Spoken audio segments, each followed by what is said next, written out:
আসসালামু আলাইকুম, সবাইকে স্বাগতম জনকল্যাণ মিডিয়ার এখনকার বিশেষ সংবাদে। শুরুতেই জানিয়ে দিচ্ছি সংবাদ শিরোনাম। এবার শিক্ষকদের বাড়ি ভাড়ার ভাতা বাড়াতে লিগ্যাল নোটিশ প্রদান করলেন সুপ্রিম কোর্টের আইনজীবী। জানিয়ে দিচ্ছি বিস্তারিত। এমপিওভুক্ত শিক্ষক কর্মচারীদের জাতীয় পে স্কেল 2015 অনুযায়ী বেতনের আনুপাতিক হারে বাড়ি ভাড়া ভাতা বাড়ানো এবং অন্যান্য চাকরি সংক্রান্ত সুবিধা নিশ্চিত করতে লিগ্যাল নোটিশ পাঠানো হয়েছে।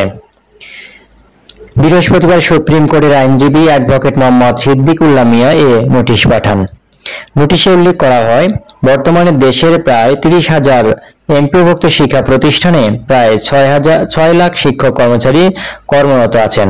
2006 সাল থেকে তারা সরকারি কোষাগার থেকে শতভাগ বেতন পেলেও বাড়ি ভাড়া ভাতা ও অন্যান্য সুবিধা থেকে বঞ্চিত রয়েছেন।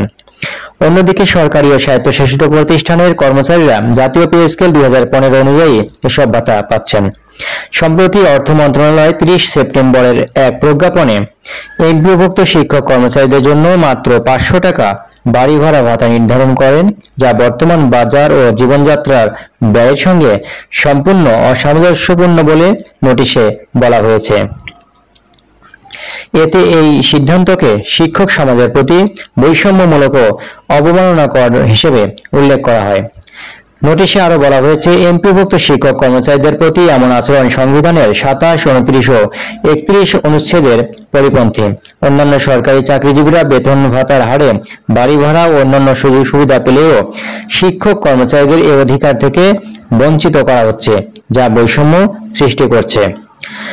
নোটিশে আগামী 3 দিনের মধ্যে এমপিওভুক্ত শিক্ষক কর্মচারীদের জাতীয় পে স্কেল 2015 অনুযায়ী বেতনের আনুপাতিক হারে বাড়ি ভাড়ার ভাতা নির্ধারণের অনুরোধ জানানো হয়েছে। অন্যথায় এ বিষয়ে উচ্চ আদালতে আইনগত ব্যবস্থা নেওয়া হবে বলেও এতে উল্লেখ করা হয়। দর্শক, এই ছিল জনকল্যাণ মিডিয়ার এখনকার বিশেষ সংবাদ। পরবর্তী সংবাদের আপডেট জানতে চ্যানেলটি সাবস্ক্রাইব করুন, মতামত জানিয়ে দিন কমেন্ট বক্সে। এতক্ষণ সাথে থাকার জন্য সবাইকে অসংখ্য ধন্যবাদ।